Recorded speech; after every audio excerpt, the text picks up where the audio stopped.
Okay, आज हम लोग स्टार्ट करेंगे टॉर्क ऑन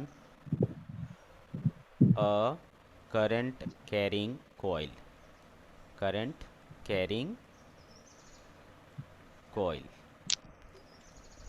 अगर एक कोई करंट कैरिंग कॉइल है, उसको अगर आपने किसी मैग्नेटिक फील्ड में रखा है तो वो क्या करता है, टॉर्क एक्सपीरियंस करता है। कितना टॉर्क एक्सपीरियंस करता है वो सारी चीज़ें हम लोग इसमें देखेंगे। ठीक है, तो चलो स्टार्ट करते हैं। अगर हमने एक इस तरीके का रेक्टेंगुलर कॉइल ले लिया,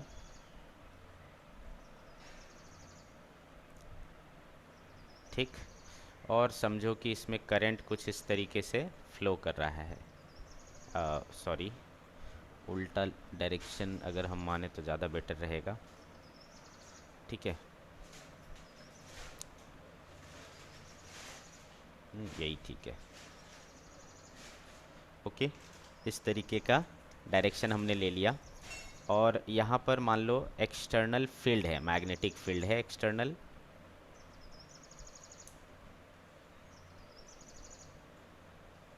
ठीक, जहाँ नहीं समझ में आएगा तो तुरंत बताना। इस तरीके का मैग्नेटिक फील्ड है। अब देखो, आपको ऑब्वियसली दिख रहा है कि यहाँ पर इसे हम चार स्ट्रेट कंडक्टर मान सकते हैं क्या? अगर मैं इसे ए बी सी और डी कहूँ तो ये एक स्ट्रेट कंडक्टर है, ये एक स्ट्रेट कंडक्टर, ये एक स्ट्रेट कंडक्टर है, और ये एक स्ट्रेट कंडक्टर है। इस तरीके से ये चार स्ट्रेट कंडक्टर है। हमें पता है कि किसी करंट कैरिंग कंडक्टर को फील्ड में रखें तो उस पर क्या लगता है, फोर्स लगता है। कितना फोर्स फोर्स लगता है बेटा? I into L I cross I two L B, cross D. है ना, इतना फोर्स लगता है। तो हाँ। चलो हम मान लो जैसे कि ये वाला वायर है ना ए डी, उस पर अगर हम फोर्स निकालें एफ ए डी पर, तो क्या बोलोगे? फील्ड देखो किधर है, इस तरफ है, बी का डायरेक्शन, और आई का डायरेक्शन किधर है, इस तरफ है। तो जब आप परपेंडिकुलर। इसमें लगाओगे, क्या चीज़ लगाओगे बेटा? फोर्स को, फोर्स का डायरेक्शन निकालने के लिए क्या बोला था हमने, है ना, Fleming's left hand rule use करना है। Left hand rule. ठीक है, तो फील्ड इधर जा रहा है, करंट ऊपर जा रहा है, तो आपका जो थंब देखो वो किधर जा रहा है, अंदर जा रहा है, यानी इस पर फोर्स कैसा लगेगा, इनसाइड लगेगा, क्रॉस। हाँ। है ना। एंगल कितना हो हाँ। गया, 90 डिग्री हो गया, तो ये बी 90। आई एल हो गया, डी आई और एल। हाँ। डायरेक्शन क्या हो गया, क्रॉस हो गया। क्रॉस। ठीक है, चलो हाँ। तो ये वाला काम हो गया। अब ए बी पर देखो, एफ ए बी। जब आप एफ ए बी पर देखते हो तो यहाँ पर फील्ड किधर है बेटा, इस तरफ है, और आई किधर है, इस तरफ है ना, आई इस तरफ है। जो आई का डायरेक्शन होता है वही एल का डायरेक्शन होता है ना। हाँ।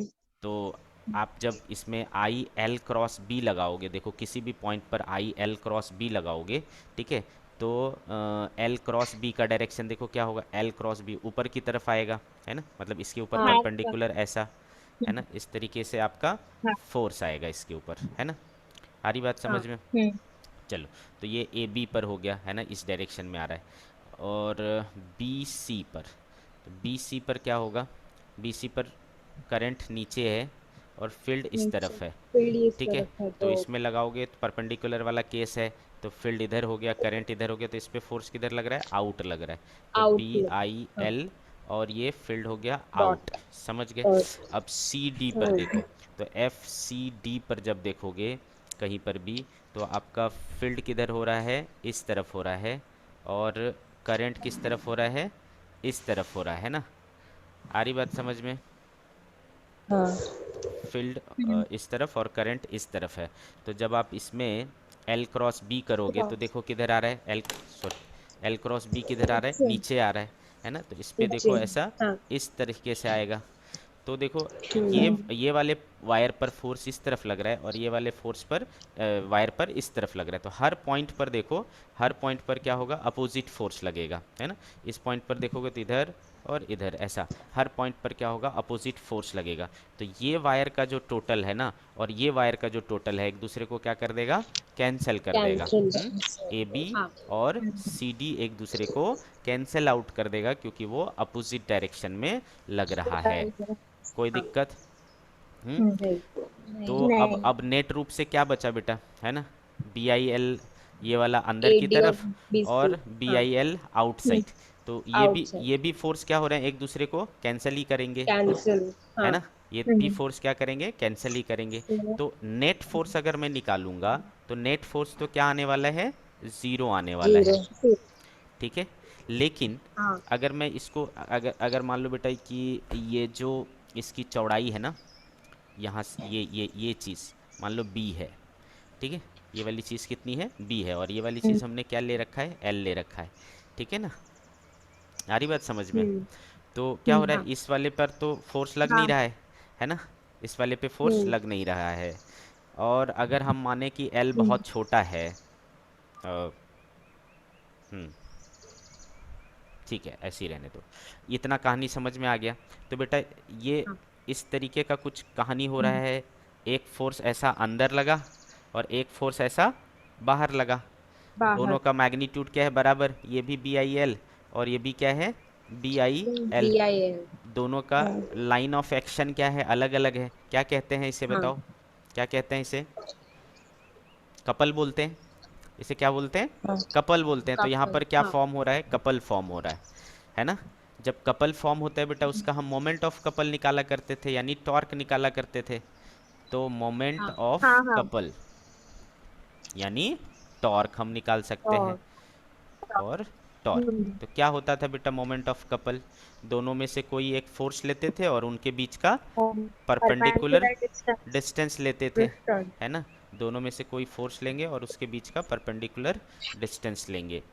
तो ये कितना हो जाएगा, बी आई एल इंटू। अब सवाल उठता है कि इसके बीच का परपेंडिकुलर ये क्या है, डिस्टेंस क्या है ना। ये निकालना पड़ेगा अपने को। हाँ। कैसे निकालें, हम्म। तो हम्म। हम्म, कैसे निकालें।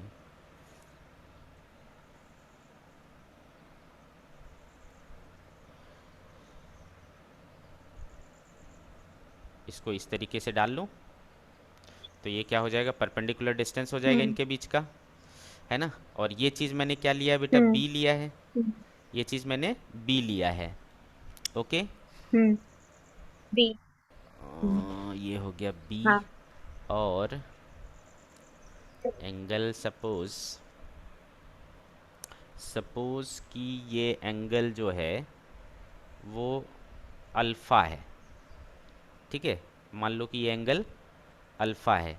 ये एंगल अल्फ़ा हुआ, तो ये एंगल भी क्या होगा, अल्फ़ा ही होगा, है ना। हाँ। ठीक है, तो ये अगर बी है हाँ। तो ये क्या हो जाएगा, बी कॉस अल्फ़ा हो जाएगा। कुछ दिक्कत आ नहीं। रहा है समझ में। नहीं। तो नहीं। हाँ। इनके हाँ। बीच का जो परपेंडिकुलर डिस्टेंस है हाँ। वो आ गया बी कॉस अल्फ़ा, तो बी कॉस अल्फ़ा। अच्छा, इसमें देखो ये एल क्या चीज़ था, उसका लंबाई, और बी क्या चीज़ था, उसका चौड़ाई था ना। चौड़ाई। तो लंबाई इंटू हाँ। चौड़ाई क्या होता है बेटा, एरिया हो जाता है। तो B area. I A cos of A. Alpha आ गया, ठीक है। कॉस ऑफ अल्फ़ा आ गया, समझ गए इतनी बात हाँ। अच्छे से। अब देखो हाँ। बेटा, यहाँ पर ये जो लूप है वो करंट कैरिंग लूप है। कल के लेक्चर में हमने सीखा था कि एक करंट कैरिंग लूप जो होता है वो डाइपोल, मैग्नेटिक डाइपोल की तरह बिहेव करता है, सीखा था हमने। हाँ। ठीक है, हाँ। जिसका डाइपोल मोमेंट कितना होता है, तो हमने सीखा था भाई आई इंटू एन ए इंटू होता है। ए। आई, हाँ। है ना, आई इंटू ए हम्म। होता है, ए। Current into area. ठीक है। एरिया। तो ये देखो आई इंटू ए क्या चीज़ बन गया, एम रख हम्म। सकते हैं उसके बदले। तो therefore tau equals to क्या हो गया, बी एम, और ये हम्म। बी एम हुआ। अच्छा, एक सेकेंड, इतना तो समझ में आ गया, आई इंटू ए और कॉस अल्फ़ा, ठीक है। अब बेटा अगर मैं अच्छा ये बताओ कि एम का जो डायरेक्शन था वो क्या था, एम का डायरेक्शन कैसे लेते थे, बोलो। एम का डायरेक्शन कैसे बोला था मैंने, आप इसको घुमाओ, है ना। देखो इसमें करंट, करंट कैसा फ्लो कर रहा है, क्लॉकवाइज फ्लो कर रहा है। तो थंब मेरा किधर क्लॉकवाइज। आएगा, अंदर आएगा। तो हाँ। प्लेन, प्लेन हाँ। के परपेंडिकुलर अंदर की तरफ, हाँ। प्लेन के हम्म। परपेंडिकुलर अंदर की तरफ ऐसा अंदर। आएगा एम का डायरेक्शन। हाँ। है ना। हाँ अगर ये अल्फा है बेटा तो ये क्या होना चाहिए, 90 माइनस अल्फा। अगर एम के साथ देखूं तो एंगल बताओ, हाँ एम के हाँ साथ एंगल, या फिर इसे मैं थीटा बोलूं, इसे मैं थीटा बोलूं, तो इसे क्या बोलूंगा मैं, 90 माइनस थीटा बोलूंगा। 90 माइनस थीटा। तो हाँ अल्फा की हाँ जगह मैं क्या रख सकता हूँ, 90 माइनस थीटा, हाँ हाँ है ना। अल्फा को 90 माइनस थीटा लिख सकता हूँ। तो ये हो गया बेटा बी, आई ए के बदले क्या हो गया एम, और एम कॉस अल्फा के बदले क्या लिख सकता हूँ 90 मैं, 90 माइनस 90 थीटा। माइनस तो थीटा बताओ कॉस 90 माइनस थीटा क्या, साइन थीटा। Sine theta. तो एम बी साइन थीटा हो गया बेटा। हाँ तो m जो है वो भी वेक्टर, b जो है वो भी वेक्टर, और उनके बीच का एंगल थीटा, उनके बीच का थीटा एंगल थीटा। तो ये डेफिनिशन हुआ ना m क्रॉस b का, एम क्रॉस बी। हाँ क्रॉस प्रोडक्ट का डेफिनिशन हाँ हुआ। तो ये हमें क्या दे देगा, टॉर्क दे देगा, m क्रॉस b यानी M B B sine theta. तो ये थीटा। बिल्कुल सेम है बेटा जो हमने हाँ इलेक्ट्रोस्टैटिक्स में टाउ पढ़ा था, वहाँ क्या था, p क्रॉस e होता बी था। क्रॉस ई। क्योंकि वहाँ हाँ पर डाइपोल मोमेंट को इलेक्ट्रिक डाइपोल मोमेंट कहते थे, फील्ड को e कहते थे। यहाँ पर हाँ उसके बदले डाइपोल इलेक्ट्रिक। मोमेंट m है और फील्ड b है ना। तो सिमिलर अपना ये है, क्या बोलते हैं, रिलेशन है इलेक्ट्रिक में और मैग्नेटिक में, है ना। वहाँ पर टॉर्क p क्रॉस e होता था, यहाँ पर टॉर्क m क्रॉस b होता है। कोई दिक्कत, नहीं कोई दिक्कत बेटा यहाँ तक। नहीं अगर नहीं इसमें, नहीं। अगर इसमें नंबर ऑफ टर्न्स ज़्यादा हो जाते, ठीक है, अगर इसमें नंबर ऑफ टर्न्स ज़्यादा हो जाते तो m क्या हो जाता, N n times times I A N हो टाइम्स। जाता, ठीक है ना। हाँ और कोई फर्क नहीं पड़ता, हम्म क्लियर है। तो हम्म, समराइज करूँ मैं इसे, हाँ नोट किया आप लोगों ने, हाँ नोट किया ना। हाँ अब देखो, हाँ तो हम क्या कह सकते हैं कि टॉर्क जो है हमारा वो आया m क्रॉस b, जहाँ m क्या है बेटा, एन आई ए, ठीक ए है ना। जहाँ m क्या है, एन आई ए है। तो tau equals to m cross b को क्या लिख सकते हैं, M B sine theta. m को क्या लिख सकते हैं, N I N A I B A sine theta, sine theta. ठीक है। तो magnitude wise N I B sine theta, N I A B sine theta, ये टॉर्क हो गया। और क्या बोलते हैं, बी तुम्हारा मैग्नेटिक फील्ड हो ही गया। डायरेक्शन निकालना है तो कैसे निकालेंगे, तो एम क्रॉस बी है बेटा, तो torque am sorry cross product का रूल लगा लेंगे, एम से बी की हाँ तरफ घुमाएंगे, है ना। एम से हाँ बी की तरफ घुमाएंगे, जो भी डायरेक्शन होगा वो हमारा टॉर्क का डायरेक्शन हो जाएगा, अंडरस्टूड और डायरेक्शन। नॉट, हाँ हाँ ठीक है। तो इस तरीके से अपन टॉर्क निकाल सकते हैं, कोई भी कोई भी लूप हो, लूप का शेप कुछ भी हो, है ना। आ रही बात समझ में, हाँ ठीक। हाँ चलो अब मिटाऊं इसे। हाँ हाँ अब जैसा याद करो इलेक्ट्रोस्टैटिक्स में, इसके बाद हमने क्या पढ़ा था, वर्क, इसको अगर किसी मैग्नेटिक फील्ड में रोटेट करना हो तो हमें वर्क डन लगता है, जैसा कि इलेक्ट्रिक डाइपोल को घुमाने में किसी एक्सटर्नल इलेक्ट्रिक फील्ड में हाँ वर्क डन करने की ज़रूरत पड़ती थी, जिसका फॉर्मूला आता था, क्या आता था याद करो, minus P E minus cos theta one minus cos theta P two, cos. ऐसा करके हाँ आता था formula, P cos theta one minus cos theta two, है ना। तो वैसा ही यहाँ पर भी आएगा। तो याद करो क्या करते थे, तो हम हेडिंग डालेंगे, वर्क डन इन rotating,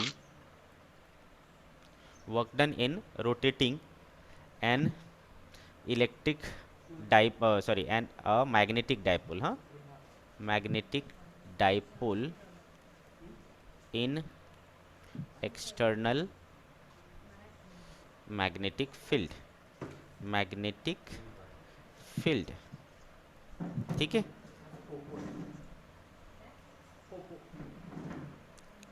आ रही बात समझ में।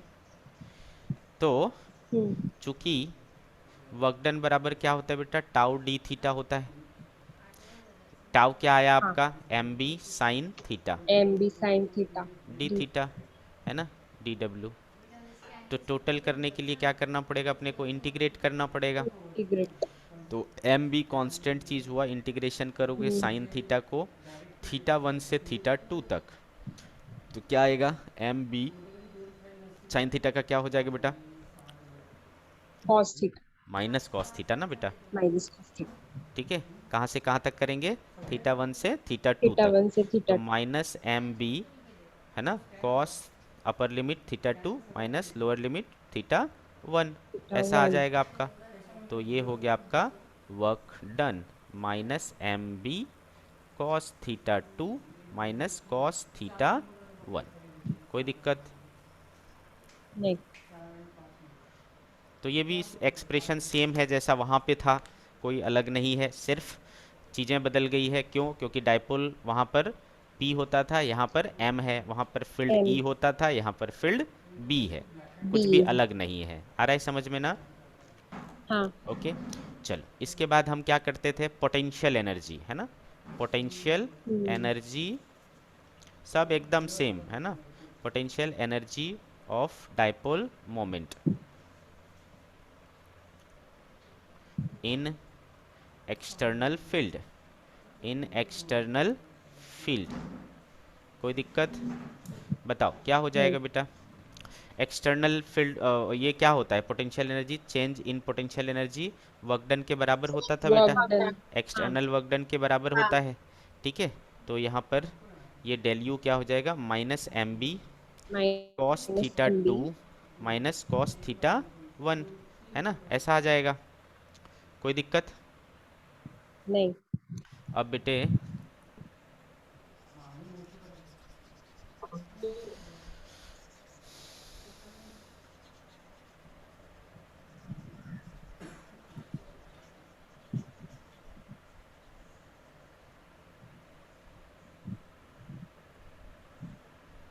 अब देखो, हम क्या करते थे, एक रेफरेंस मानते थे, थीटा 1 बराबर 90 डिग्री।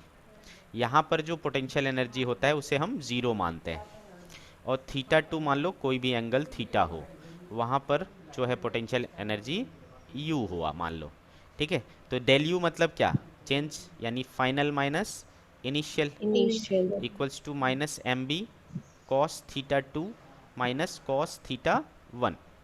तो बेटा यहाँ देखो फाइनल क्या हो जा रहा है, u, इनिशियल हमने क्या लिया है, ज़ीरो, तो zero. Minus M B cos theta 2 हमने क्या लिया है, थीटा, और थीटा 1 क्या लिया है 90, कॉस 90 क्या होता है, ज़ीरो। तो देखो u जीरो। बराबर क्या आया, minus M B cos theta, which is हाँ। Minus M dot minus B. Dot B. हाँ। वहाँ होता था पोटेंशियल एनर्जी क्या होता था, माइनस पी डॉट ई होता था, माइनस यहाँ क्या है, minus M dot B M है डॉट ना, बी। कुछ भी अलग नहीं हाँ। है बेटा, ठीक है ना। तो यहाँ पर पोटेंशियल एनर्जी हो गया माइनस एम डॉट बी। याद क्या रखना है बस, कि यहाँ पर है ना, थीटा जब जीरो होता है तो, सॉरी, थीटा जब 90 होता है तो उसको अपन क्या मानते हैं, रेफरेंस मानते हैं, है ना। रेफरेंस। वहाँ एंगल जो भी रोटेट हो रहा है ये थीटा कहाँ के बाद है, 90 के बाद कितना रोटेट हुआ, है ना। ये एंगल कौन सा है, 90 के बाद कितना रोटेट हुआ। आ रही कि नहीं बात समझ में? हाँ। तो माइनस एम डॉट बी, ये हो गया तुम्हारा पोटेंशियल एनर्जी का फॉर्मूला। तो अभी तक हमने कितनी फार्मूले पढ़े, तीन पढ़े। एक टॉ के लिए पढ़ा, टॉर्क के लिए क्या, एम क्रॉस बी, एम है क्रॉस ना। बी। एम को क्या लिख सकते हैं, N I A N B I A sine B theta, sin theta. ये हो गया टॉर्क तुम्हारा। और फिर हमने पढ़ा वर्क डन, वर्क डन क्या पढ़ा, minus M B, minus M B cos theta 2 minus minus cos M theta B 1। Cos theta 2 cos minus theta cos 2 theta minus cos theta 1। 1। और फिर हमने पढ़ा potential energy, that is minus M minus dot M dot B. Dot dot B, ठीक है। ये तीन चीज़ें पढ़ा, कोई दिक्कत? नहीं। इसके बाद याद करो वहाँ क्या पढ़ते थे, स्टेबिलिटी पढ़ते थे, है ना, इक्विलिब्रियम, हाँ, इक्विलिब्रियम पढ़ते, इक्विलिब्रियम। ठीक है, इक्विलिब्रियम पढ़ते थे ना। तो उसी तरीके से हम यहाँ पर भी पढ़ सकते हैं, तीन तरह के इक्विलिब्रियम होंगे। एक क्या होगा बेटा, स्टेबल इक्विलिब्रियम। कब होता था स्टेबल इक्विलिब्रियम बताओ, जब एनर्जी क्या होगा, मिनिमम होगा, यू क्या चाहिए, मिनिमम चाहिए, ठीक है। यू मिनिमम कब मिलेगा बेटा, जब थीटा हम क्या ले लें, थीटा हम क्या ले लें, हम्म, 90। थीटा 90। 0 डिग्री ले लें, है ना। थीटा 0 का मतलब क्या होता है, दोनों सेम डायरेक्शन में, क्या क्या चीज़, एम वेक्टर और बी वेक्टर अगर सेम डायरेक्शन में है तो क्या हो जाएगा, बोलो बेटे क्या हो जाएगा। अभी अभी देखा आपने u equals to minus M, sorry, m हाँ minus M dot minus m dot B होता है। dot तो जब आप ज़ीरो hmm, लोगे तो कॉस ज़ीरो वन हो जाएगा, कितना आएगा माइनस एम बी। तो ये हुआ आपका मिनिमम एनर्जी, है ना। तो मिनिमम मिल रहा है आपको तो स्टेबल इक्विलिब्रियम हुआ। तो आपसे कोई पूछे कि स्टेबल इक्विलिब्रियम का क्या कंडीशन है, क्या कंडीशन है, तो क्या बोलोगे, क्या बोलोगे।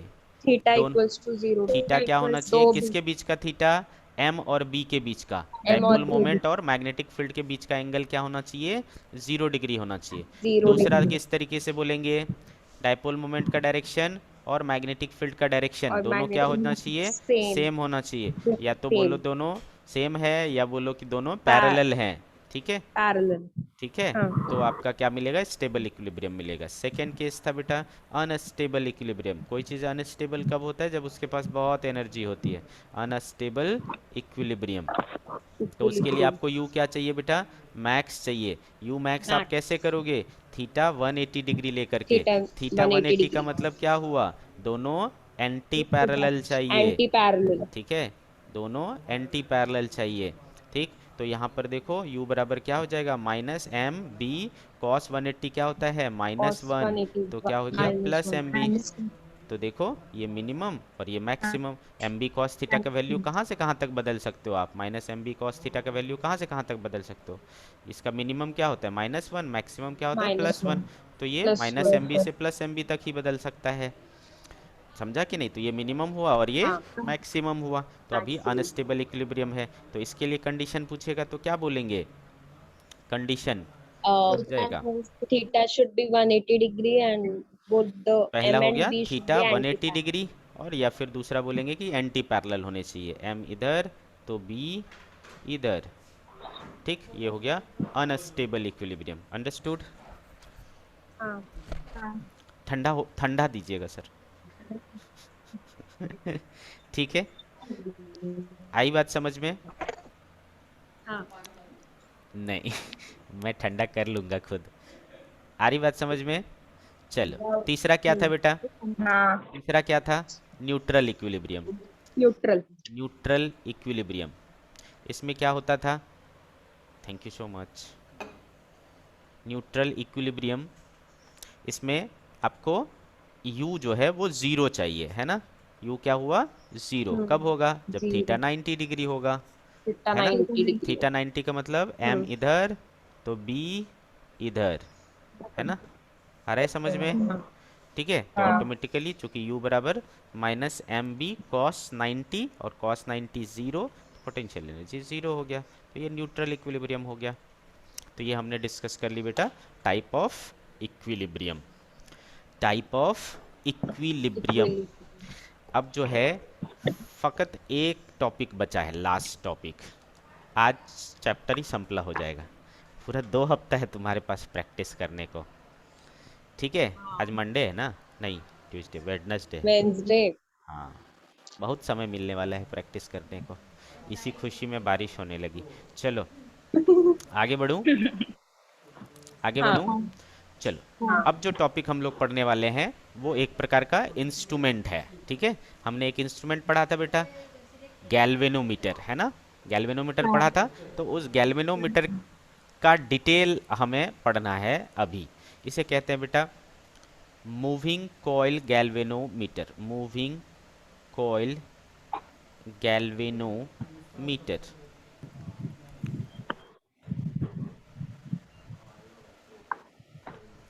मूविंग कॉइल गैल्वेनोमीटर, तो वहाँ पर हमने galvanometer गैल्वेनोमीटर यूज़ किया करते थे। यहाँ पर हम डिटेल में समझेंगे कि आखिर ये काम कैसे करता है।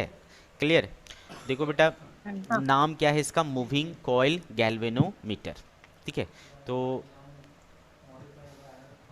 सबसे पहले ये समझ लो कि गैल्वेनोमीटर होता क्या है। तो इसको हम पहले भी बोला था हमने कि ये एक इंस्ट्रूमेंट है जो करंट को इंस्ट्रूमेंट है जो डिटेक्ट करता है करंट या करंट मेजर को करता मेज़र करता है, और बहुत सेंसिटिव होता है, हाईली सेंसिटिव करंट मेजरिंग है या करंट डिटेक्टिंग डिवाइस है, इंस्ट्रूमेंट ठीक है।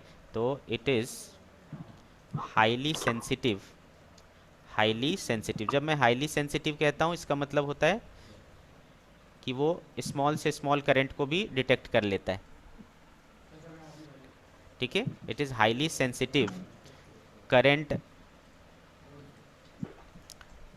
Detecting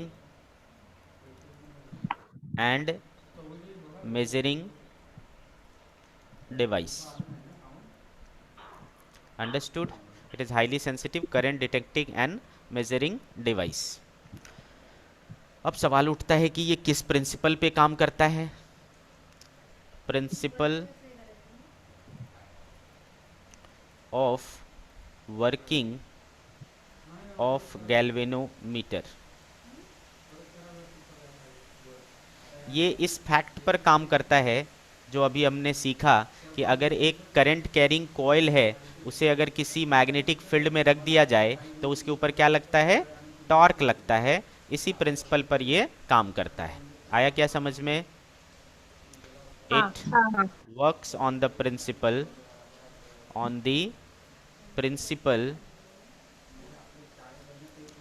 that if a current carrying coil is placed in external magnetic field,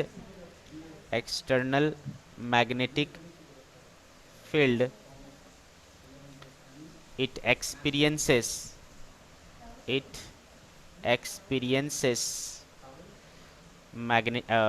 torque. ठीक है, अब टॉर्क लगेगा तो कोई चीज़ क्या होगा बेटा? घूमेगा। ऑब्वियस सी घूमेगा बात हाँ है ना? टॉर्क लगने से घूमेगा। घूमेगा।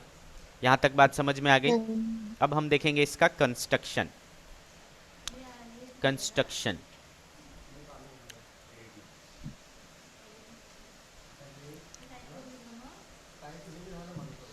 Okay, construction. तो इसमें हम लोग सबसे पहले क्या बनाते हैं? कॉइल बनाते हैं, कॉइल। ठीक है, क्योंकि सबसे इंपॉर्टेंट पार्ट इसका क्या है? कॉइल। अब ये कॉइल कैसे बनाया जाता है? एक ऐसा सिलेंडर लिया जाता है और ये सिलेंडर में जो हम मटेरियल यूज़ करते हैं वो होता है सॉफ्ट आयरन। क्या होता है? Soft iron. तो आयरन। ये बीच का पार्ट है, इसलिए इस कोर बोलते हैं। बीच के पार्ट को क्या बोलते हैं? कोर बोलते हैं। तो हम क्या करते हैं? सॉफ्ट आयरन का एक कोर ले लेते हैं। ले लिया। अब हमारे पास इंसुलेटेड कॉपर वायर है। इंसुलेटेड कॉपर वायर समझते ही हो क्या होता है? नॉर्मली जो वायर हाँ है जिसके ऊपर ऐसा हाँ इंसुलेशन है, कोटिंग कोटिंग है, वो इंसुलेशन इंसुलेटेड कॉपर वायर है। उसको हमें क्या करना है? हम्म इसके ऊपर लपेटना है। ये लिया और इसको लपेटना चालू किया। अब देखो ध्यान से, अगर हमने इसको इस तरीके से लपेटा तो इसका शेप कैसा बन के उभरेगा? देखो, है ना? इसका शेप कैसा बन के उभर रहा है? रेक्टेंगुलर। हो रहा है कि नहीं? हाँ तो इसको हमने बार बार ऐसे ऐसे ऐसे ऐसे ऐसे ऐसे लपेट के ऐसा एक कॉइल बना लिया। ठीक है, तो ये कॉइल कैसा हुआ बेटा? रेक्टेंगुलर कॉइल हुआ। आया ना समझ में? ऑयल रेक्टेंगुलर हाँ कॉइल। तो कॉइल कैसे बनाया जाता है? By wrapping by several turns of insulated copper wire over cylindrical soft iron core. समझ गया क्या? हाँ ठीक है, तो इसका जो सबसे इम्पोर्टेंट पार्ट होता है वो है कॉइल। ठीक है, कैसे बनाया जाता है?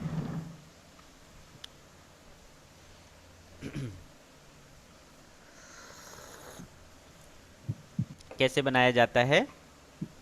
When we soft wrap several turns of insulated copper wire insulated copper wire over the cylindrical soft iron core. It is called coil. Oil ठीक है, the coil हाँ we obtained is rectangular in shape. Rectangular in shape, काही अड़चन, नहीं। समझ गए? नहीं। अब हाँ। बेटे कोई भी अगर कॉइल बनाओगे तो उसके दो एंड बचेंगे, एक यहाँ से शुरू किया और फिर एक जो ख़त्म किया, ऐसे दो एंड बचेंगे। आ रही बात समझ में? हाँ। ठीक। हाँ। तो उन दोनों एंड्स के साथ अपने को क्या करना है, ध्यान से समझो। अगर ये 7-8 मिनट के बाद ख़त्म हो जाएगा तो मैं दोबारा लिंक भेजूंगा, ठीक है? तो जाना हाँ। नहीं, ठीक है? हाँ। तो बेटा जो हमारा कॉइल मिला है उसके जो हमें दो एंड्स मिले उसके साथ हमें क्या करना है, ध्यान से समझो। एक एंड को एक एंड को ध्यान से सुनो, हम क्या करते हैं, एक वायर होता है, एक वायर के साथ ऐसे लटका देते हैं। और ये वायर जो है वो होना चाहिए फॉस्फर ब्रोंज। किसका? Phosphor phosphorus. ब्रोंज। कौन सा material? Phosphor bronze phosphor bronze. Wire से या स्ट्रिंग से लटका देते हैं इसको। और दूसरा जो एंड होगा उसको हम क्या करते हैं, एक स्प्रिंग से लटका जोड़ देते हैं। और ये स्प्रिंग भी किस चीज़ का होगा? फॉस्फर ब्रोंज का फॉस्फर ही होगा। ब्रॉन्ज।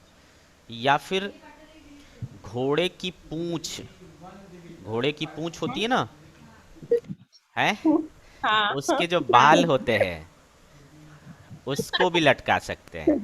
अरे हंसो मत, सही बोल रहा हूँ, ठीक है?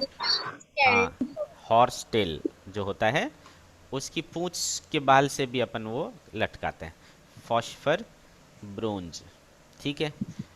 तो घोड़े को क्यों तकलीफ देना, अपन फॉस्फर ब्रोंज ही यूज़ कर लेंगे। क्लियर है इतनी बात? ठीक हाँ। है। अब यहाँ पर अपन क्या करते हैं, इसके बीच में मैग्नेटिक फील्ड के लिए, क्योंकि हमें मैग्नेटिक फील्ड देना है ना, तो मैग्नेटिक फील्ड के लिए अपन यहाँ पर एक मैग्नेट यूज़ कर लेते हैं, मैग्नेट। ठीक है? अरे बाप रे, व्हाट इज दिस? हम्म। कौन का? उनका बर्थडे है? अच्छा, क्या बात है। नाश्ता, एक और चम्मच दे दो, हर्ष भी खाएगा, है? ठीक है, चलिए, क्या बोला मैंने? तो यहाँ पर अपन एक ये लगा देते हैं, मैग्नेट लगा देते हैं। तो इधर नॉर्थ पोल है सपोज, यहाँ पे साउथ पोल है। आगे चल करके सीखोगे कि हमेशा नॉर्थ से साउथ की तरफ मैग्नेटिक फील्ड होता है, मैग्नेटिक फील्ड होता है। ठीक है? तो ये यहाँ पर हाँ। मैग्नेटिक फील्ड सेट हो गया हाँ। और उस मैग्नेटिक फील्ड के हम्म। अंदर ये कॉइल आ गया। इतना समझ हम्म। में आ गया? ठीक है। हाँ। अब तो ये जो वायर मतलब कॉइल था उसका एक एंड यहाँ से है, तो यहाँ से हमें एक कनेक्शन मिलेगा और यहाँ से हमें दूसरा कनेक्शन मिलेगा। अब जब भी हमें कहीं पर करंट मेजर करना है तो हमें इसे क्या करना होता है, वहाँ पे ले जाके इसको जोड़ना होता है। तो ये दोनों एंड को ले जा करके वहाँ पे जोड़ देंगे। तो जैसे ही जोड़ेंगे बेटा, यहाँ से करंट इसमें फ्लो होने लगेगा, अब इस कॉइल से, है ना, हाँ। इस तरीके से करंट फ्लो होने लगेगा। तो यहाँ पर जो आएगा तो इस कॉइल में भी वो करंट क्या होगा, फ्लो होगा। अब ये फ्लो क्या बन होगा। गया, हाँ। करंट कैरिंग कॉइल बन गया, कन है ना? क्या बन गया? करंट कैरिंग कॉइल बन गया और कॉइल। मैग्नेटिक फील्ड में रखा है।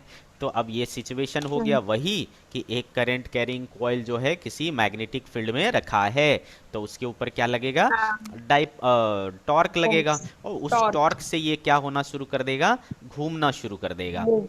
हाँ। तो जैसे ही ये हाँ। घूमेगा, है ना, ये घूमने लगेगा, ठीक है, तो ये वायर क्या होने लगेगा, ट्विस्ट होने लगेगा, है हाँ। ना? ये हाँ। ऐसे हाँ। घूमेगा तो ये वायर ट्विस्ट होगा। हाँ। तो हम्म। जितना ज़्यादा ये घूमेगा ये वायर उतना ज़्यादा ट्विस्ट होगा और उतना ज़्यादा वो ट्विस्टिंग टॉर्क लगाएगा। तो ये इसको घुमाना चाहता है, ये उसको अपोज करना चाहता है, ठीक है? तो हाँ। ये जैसे जैसे स्ट्रांग होगा, मतलब ये तो फिक्स ही है ना, इसका तो घूमना कांस्टेंट है, करंट के हिसाब से टॉर्क कितना लगेगा वो तो फिक्स है ना। हाँ। आ रही बात समझ में? नहीं? अच्छा चलो मैं पहले हाँ। बता देता हूँ कि इसमें कितना टॉर्क लगेगा। मान लो इसमें करंट कितना बह रहा है बेटा, आई बह रहा है। अच्छा, आई। ये जो फील्ड है ना, ये जो इसका शेप हमने देखो ऐसा बनाया है ना, कि ये जो फील्ड जनरेट करेगा वो हमेशा परपेंडिकुलर रहेगा। इसे कहते हैं रेडियल हाँ। फील्ड, हमेशा इस तरीके का फील्ड रहेगा, ठीक है, इसे कहते हैं रेडियल फील्ड। तो रेडियल रहेगा तो हमेशा वो 90 डिग्री लगाएगा, 90 डिग्री पे रहेगा। तो अभी अभी देखो टॉर्क तुमने क्या पढ़ा था, ये टॉर्क क्या कर रहा है, इसको डिफ्लेक्ट करने की कोशिश कर रहा है, तो दिस इज डिफ्लेक्टिंग टॉर्क। तो डिफ्लेक्टिंग टॉर्क बताओ क्या बोला हमने, N I A B A sine B theta, A जो कि थीटा 90 डिग्री है, तो ये क्या हो गया बेटा, N I N A I A B, इतना B इसमें डिफ्लेक्टिंग टॉर्क लग गया। तो बेटा नंबर ऑफ टर्न्स हमने इसमें कितना लगाया है वो फिक्स है, करंट जो जा रहा है वो फिक्स है, एरिया इस लूप का क्या होगा वो फिक्स है, फील्ड फिक्स है, तो डिफ्लेक्टिंग टॉर्क तो फिक्स है ना। तो ये जितना डिफ्लेक्ट करना ये डिफ्लेक्ट करेगा, और ये उस हिसाब से क्या बोलते हैं, रीस्टोरिंग टॉर्क लगाएगा ये वायर। तो वायर क्या लगाएगा, restoring torque, restoring. Restoring torque. ये क्या था, डिफ्लेक्टिंग टॉर्क, डिफ्लेक्टिंग टॉर्क। तो बेटा ये इसमें जो है क्या हो रहा है, ट्विस्टिंग हो रहा है। बताओ ट्विस्टिंग के कारण कितना टॉर्क होता था, याद है किसी को, ट्विस्टिंग के कारण यानी, ट्विस्टिंग यानी क्या बोलते थे उसे, सी थीटा, है ना, कितना होता था, सी इंटू थीटा। तो देखो जितना ज़्यादा थीटा होगा उतना ज़्यादा ये टॉर्क लगाएगा, तो ये जितना घुमाएगा उसके हिसाब से ये क्या करेगा, टॉर्क लगाएगा। और जब ये और ये बराबर हो जाएगा, यहाँ इसका घूमना रुक जाएगा। तो एट इक्विलिब्रियम क्या हो जाएगा बेटा, एट इक्विलिब्रियम ये दोनों चीज़ें बराबर हो जाएगी, है ना, एन आई ए बी बराबर हो जाएगा किसके, सी थीटा के, है कि नहीं। तो थीटा बराबर क्या हो जा रहा है, देखो बेटे, N I A B by I A C. B by तो theta C. Is equals to N A B by C into I. तो देखो आपको स्पष्ट रूप से दिख रहा है कि ये सारी चीज़ें क्या है, कांस्टेंट है, और आई और थीटा के बीच में कैसा रिलेशन है, directly proportional relation Directly proportional. है ना। तो हम जितना ज़्यादा वो एंगल बनाएगा उस हिसाब से हमें समझ में आ जाएगा कि कितना ज़्यादा करंट हुआ, ज़्यादा डिफ्लेक्शन यानी ज़्यादा करंट, कम डिफ्लेक्शन यानी कम करंट, क्योंकि डायरेक्टली प्रोपोर्शनल रिलेशन है। तो यहाँ से हमें करंट पता चल जाएगा, ठीक है। अब इस एंगल को हम कैसे मेजर करेंगे, तो एंगल को मेजर करने के लिए यहाँ पर मिरर लैंप अरेंजमेंट होता है। क्या होता है, मिरर लैंप अरेंजमेंट। ये कैसे काम करता है, तो इस वायर पे जो है ना एक ऐसा छोटा सा मिरर लगा होता है, और यहाँ से हम लाइट डाल रहे होते हैं, ठीक है। तो जब ये लाइट यहाँ से इस मिरर पे पड़ेगा बेटा, तो ये रिफ्लेक्ट होकर के ऐसा वापस आएगा। आ रहा है कि नहीं समझ में। हाँ और यहाँ पर हम एक ऐसा स्केल लगा के रखते हैं सर्कुलर, क्लियर। तो बेटे जब ये घूमेगा, है ना, जब ये घूमेगा तो ये रिफ्लेक्टेड लाइट भी क्या होगा, ऐसा घूम जाएगा, है ना। ये घूमेगा तो उसके साथ मिरर घूमेगा, मिरर के घूमने के कारण ये लाइट पहले यहाँ पड़ रही थी, अब यहाँ पे